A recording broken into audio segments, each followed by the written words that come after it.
এই খারাপ কাজগুলা কেন করলি? হ্যাঁ,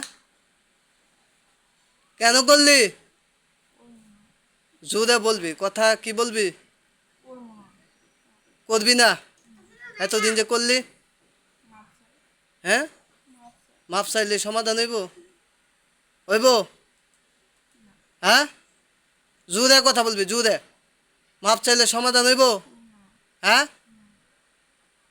মাপ চাইলে সমাধান হবে না। তোর শাস্তি কি এখন?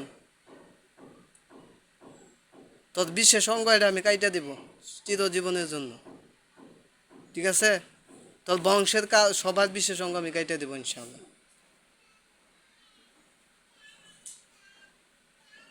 মেয়েটার এই যে বিচ্ছেদ ঘটাইবার চিন্তা ধারণা তোর না? হ্যাঁ, তুই কি চাস বিচ্ছেদ হোক? চাইতি তুই? তুই কি এটা চাইতি? তুই চাইতি মেয়েরে দিয়া বলাইতি না? হ্যাঁ, তুই কি আমার সম্বন্ধে জানোস নাই আগে? হ্যাঁ, জানোস? তুই কি ভাবছিলে? কি ভাবছিলে? হ্যাঁ, এনতে গেলে আবার আইবি? তে আজকা আজকা জাগা দিহি তোর এত বাপের ক্ষমতা। তুই যদি পারস এন থেকে জাগা, যাই থেকে পারবি? হ্যাঁ, তোর বাপের ক্ষমতা আছে? তোর ইবলিশ বাপের ক্ষমতা আছে তোর নিত এন থেকে? হ্যাঁ, কারো ক্ষমতা আছে আজকে? আজকে ক্ষমতা কার? আল্লাহর। কার ক্ষমতা? আর আল্লাহ আমাকে কি করতেছে? ব্যবহার করতেছে। তোদের মতো জালেমদেরকে সাহায্য করার জন্য আল্লাহ তালা আমাদেরকে কি করে? ব্যবহার করে। আমরা কি? ব্যবহারের পাত্র মাত্র, ঠিক আছে? সব কিছু করেন কে? মালিক কে? শাস্তি দেন কে? সাহায্য করেন কে? খাওয়াই কে? পড়াই কে? সব কিছু আল্লাহ। তাইলে আল্লাহ তাল্লাহ কি বলছে অন্যের বউয়ের দিকে নজর দাও? হ্যাঁ, তাহলে তুই নজর দিলি যে? বল, জুড়ে বলবি। নজর দিলি যে? জুড়ে বলবি কেন নজর দিছস? ভাল লাগছে? ভাল লাগে দেখে কি নজর দিবি? তা আমারও তো তোর বোনের ভাল লাগছে, আমি আমি কি তোর বোনের খারাপ কিছু করছি?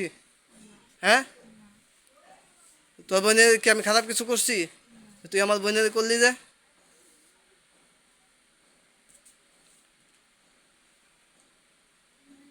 রোগীরা তো আমার দিনই বোন নাকি?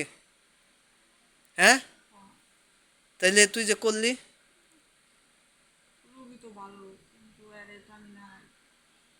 তুই তো সব কিছু করস। নাটের গুরু কে? জুড়ে বলবি কে? জুড়ে ক আমি। নাটের গুরু কে? এরকম কয়টা ফ্যামিলি ভাঙছস? একটাও না?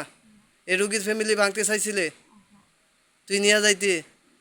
হ্যাঁ, তাইলে খাইতে খালি? তুই খালি খাইতে? হ্যাঁ, তোর কি লজ্জা করতেছে না আমার সামনে যে এগুলা বলতেছস?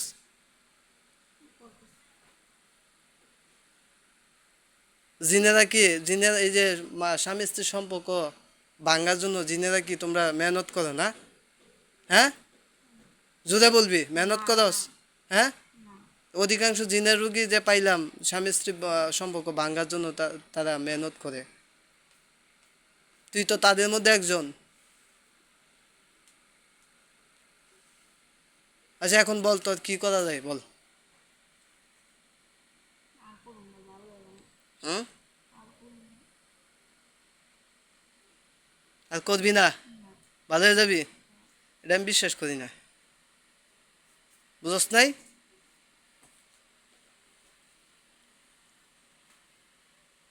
ঠিক আছে সম্মানিত ভিউয়ার্স, এই যে স্বামী স্ত্রীর সম্পর্কগুলা আপনার এই যে বিচ্ছেদের অধিকাংশ কারণই হচ্ছে আপনার এরকম আপনার জিনের যে ক্ষতিগুলা করে, যে আশিক জিনগুলা, এগুলো আপনার ছোটো সময় থেকেই মেয়েদের সাথে থাকে। আস্তে আস্তে দেখে বড় করে যখন প্রাপ্তবয়স্ক হয় তখন তাদের সাথে বিভিন্ন খারাপ কাজে কর্মে লিপ্ত হয়, এবং যদি কোনো রকম বিয়ে হইতে তারা বাধা দেয়, এবং বিয়ে যদি কোনো প্রকার হয়ে যায় আল্লাহর উসিলায়, তখন তারা ওইখানে ওই সংসারটাকে ভাঙার জন্য ওইখানে চেষ্টা করে, এবং অনেক সময় বাচ্চা হইতেও তারা বাধা সৃষ্টি করে। দেখবেন অনেক বোনদের বাচ্চা অটোমেটিক নষ্ট হয়ে যায়, ঠিক আছে। তো এই বোনটি মানে প্রায় অনেক বছর, অনেক দিন হয়েছে এই জিনে আক্রান্ত, এই আশিক জিনে আক্রান্ত। তো আজকে সে ধরা খাইছে। ইনশাআল্লাহ আপনারা সবাই দোয়া করবেন, আল্লাহ তাআলা চাইলে তাকে ইনশাআল্লাহ আজকে কঠোর বিচার করা হবে ইনশাআল্লাহ। আর বা একটু এখানে আমরা রোগীর গার্জেনের ফেস নিব না, আমরা শুধু ওনার কথা শুনবো যে আসলে কতদিন ধরে এই সমস্যাগুলা বলেন। সমস্যা এই বিয়ের পর থেকে মনে হইতেছে এখন, মানে সমস্যাটা তো বুঝতে পারি না, পরবর্তীতে বুঝতে পারছি। তো সমস্যা বিয়ে প্রায় 7 বছর পার হয়ে যেতে যেতে ঠিক আছে, 7 বছর শেষে দিয়ে যাবে। 7 বছরের ভিতরে আপনার শুধু এইরকম অশান্তি, অশান্তি, এই ভালো হইতেছে, এই মানে আবার হইতেছে, আসতেছে।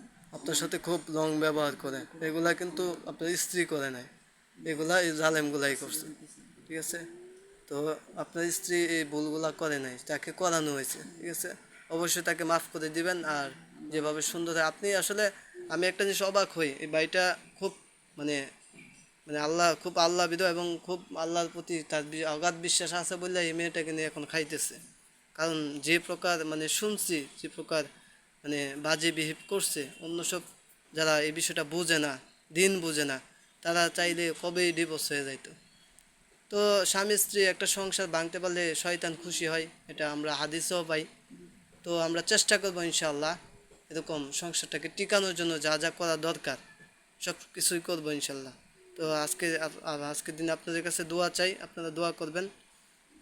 এবং যাদের এই ধরনের সমস্যা আছে অবশ্যই আপনারা রাখিদের কাছে যাবেন, কখনো কোনো বন্ড কবিরাজ এরকম তাদের কাছে যাবেন না। আপনাদের কাছে অনুরোধ, যারা তাবিজ তোমার দেয় তাদের কাছে কখনো যাবেন না, ঠিক আছে। যারা রাখি প্রফেশনাল রাখি তাদের কাছে যাবেন, কারণ তাদের ট্রিটমেন্ট কোরআন থেকে করা হয়, এখানে কোনো ভুল নাই। এই যে ভাই এখন এই যে এতক্ষণ তেলাওয়াত করছি, আমি কি মেহনতটা কম হয়েছি? না না, যথেষ্ট বেশি না। তাহলে এই মেহনতগুলা কিন্তু কোনো কবিরাজ করে না, ঠিক আছে। তাদের তাবিজ ব্যবসাটা হচ্ছে মূল মন্ত্র, ঠিক আছে। তো সবসময় কোরআনকে বিশ্বাস রেখে একজন রাখির কাছে যাবেন, এবং কোরআন থেকে চিকিৎসা করার যেন আপনাদেরকে আল্লাহ তাআলা সঠিক বুঝদান করে এবং করার মতো তৌফিক দান করে। ঠিক আছে, সবাই ভালো থাকবেন, সুস্থ থাকবেন। আসসালামু আলাইকুম রহমতুল্লাহ। আর আমি এই রুগীটা শেষ পর্যন্ত নিতে পারতেছি না এই জন্য, কারণ আমি ভিডিও করি না, স্বাভাবিক ভিডিও করি না।